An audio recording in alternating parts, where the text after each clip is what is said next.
مفتی صاحب، food street کی بات کی ہے شجاع الدین شیخ صاحب نے، پھر کرکٹ ٹورنامنٹس رات کی، یہ بہت ساری ایسی محافل مجلسیں، پوری صحبت. قرآن میں نے علماء سے سنا ہے کہ یہ شاید ایک موقع ہے جہاں پر 2 مرتبہ افسوس کا اتنا شدید اظہار کیا گیا کہ روز قیامت وہ شخص کہے گا یا ویلتا لیتنی لم اتخذ فلانا خلیلا، کہ میں کاش اس صحبت کو اختیار نہ کرتا. کیا کہیں گے نوجوانوں کی آج کی جو بری صحبتیں ہیں اس کو وہ ختم کیسے کر سکتے ہیں اور اچھی صحبت میں کیسے آ سکتے ہیں؟ ایک اشکال یہ بھی ہوتا ہے کہ علماء نے شاید اپنے دامن کو اتنا وسیع نہیں کیا، آج ظرف اتنا وسیع نہیں ہو رہا علماء کی طرف سے، پھر لامحالہ نوجوانوں کو بری صحبتوں کی طرف جانا پڑ رہا ہے.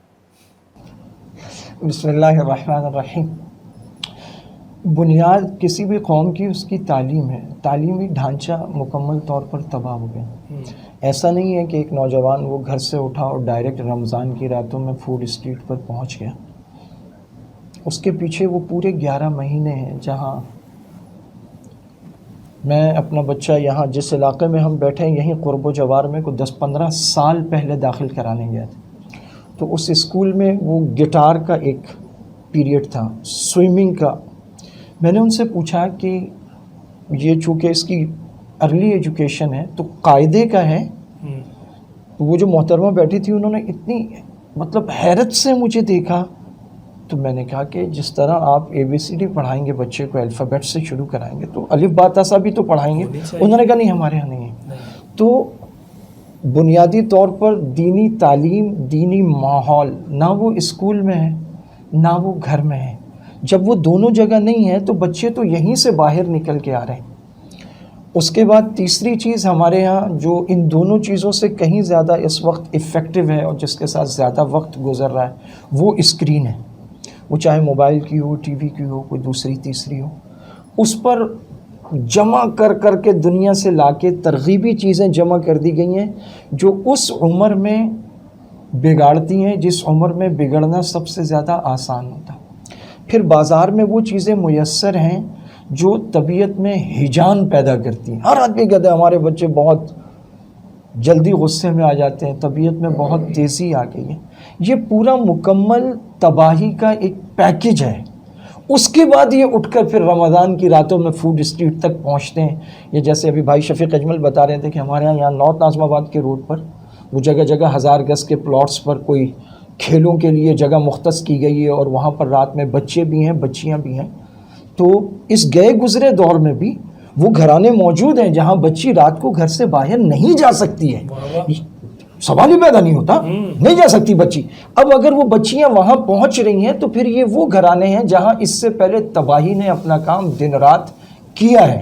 اور جو آپ نے فرمایا کہ علماء نے اپنا دامن وسیع نہیں کیا، اس سے زیادہ وسعت کیا ہوگی کہ وہ اسپیکر کھول کے کہتا ہے حی علی الصلاۃ حی علی الفلاح، اور ان کے لیے مسجد میں پوچھے لگ رہے ہوتے ہیں، دریاں بچھ رہی ہوتی ہیں اور موٹریں چل رہی ہوتی ہیں اور واش روم صاف کیے جا رہے ہوتے ہیں. تو وہ تو رسول اللہ صلی اللہ علیہ وسلم کے وارث ہیں اور ورثائے نبوت کا دامن تنگ نہیں ہو سکتا. ایسا ممکن ہے کہ جس معاشرے میں ہم ہوں اس معاشرے کی زبان سے اچھی طرح واقف نہ ہوں، اس نوجوان نسل کو ہم صحیح طرح اپنی طرف راغب، اس میں کوئی کمی ہو سکتی ہے. لیکن ایسا نہیں ہے کہ کہیں کوئی تنگ دامنی یا تنگ ظرفی ہے. وہ تو 24 گھنٹے آوازیں لگ رہی ہیں. اور اب تو تمام مساجد میں تقریباً کوئی شخص یہ کہے میں صبح میں پڑھنا چاہتا ہوں، وہ آوازیں جو لگ رہی ہیں وہ نوجوان کو اپیل بھی کر رہی ہیں یا جسٹ وہ آواز؟ دراسات دینیہ وفاق المدارس کا سیرت سرکل مولانا عدنان کاکا خیل کے اور بھائی شجاع الدین شیخ بیٹھے ہیں. یہ تو کیا کہتے ہیں نصف صدی کی تاریخ ہے ان حضرات کی دروس قرآن کی. تو جہاں بات کی جاتی ہے نوجوان آتے ہیں اور اس وقت بھی مساجد میں رش ہے. اس میں ایک اور چیز بھی ہے، میں آپ سے عرض کرتا ہوں. اگر آپ 7 کے میلے میں چلے جائیں آپ کو لگے گا ساری دنیا ماتم کرنے یہیں آئی ہوئی ہے. اور اگر آپ رائیونڈ چلے جائیں آپ کو لگے گا، ہمارے ایک تازہ ساتھی لگے، انہوں نے کہا مفتی صاحب آپ کو اندازہ ہی نہیں ہے، انقلاب دستک دے رہا ہے ماشاءاللہ، باہر سے مہمان آ رہے ہیں. 129 ملکوں کے مہمان آئے ہوئے تھے، 25 کروڑ کی آبادی ہے. آپ جہاں جاتے ہیں وہیں رش لگا ہوا ہے.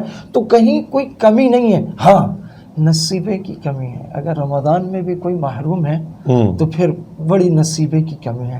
تو اس کو سمیٹتے ہوئے میں یہ عرض کروں گا کہ بچوں کو وہاں نہ پڑھائیں جہاں ان سے دین چھینا جا رہا ہے، کلچر، اقدار اور ثقافت چھینی جا رہی ہیں. آپ پیسے دے کے الٹی چھری سے اپنے بچوں کو ذبح نہ کرائیں، کبھی اس بستے میں جھانک کے دیکھ لیں، دنیا کے سب سے بڑے تخریب کار اور بم اور میزائل اس کے بیگ میں پڑے ہوئے ہیں. اور اس کے بعد یہ بازار میں جتنی چیزیں، اس سے اپنے بچوں کو بچا لیں، یہ بیڑا غرق کر دینے والی چیزیں. اور اس کے بعد اپنے بچوں کو بے محابہ گھر میں ایک وہ لگی ہوئی ہے ڈیوائس، اور ہر ایک کے پاس وہ موبائل فون اور چھوٹی چیزیں، وہ کمرے کی کنڈی لگا کے کیا کر رہا ہے، کیا دیکھ رہا ہے، اللہ کو پتہ ہے. اس سب کے بعد پھر بہتری کے آثار پیدا ہو سکتے ہیں. اور ایک چیز والدین کے لیے وہ یہ ہے کہ اپنے بچوں کا نام لے لے کے، مطلب کوڑنے کی بجائے سحر میں، افطار میں، راتوں کو اٹھ کر نام لے لے کے دعائیں کریں. اور جو لڑکے ہیں 14 15 16 17 سال کے، تو مسجد میں جا کے ان کی مخبری کریں تبلیغ والوں سے کہ یہ میرا بیٹا ہے، یہ میرا مکان نمبر ہے، اس وقت گھر پہ ہوتا ہے. تو ان کو لے آئیں اور لا کر، مطلب یہ سب کرنا پڑے گا نا.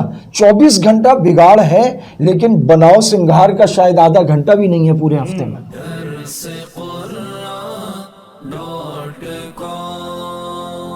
www.darsequran.com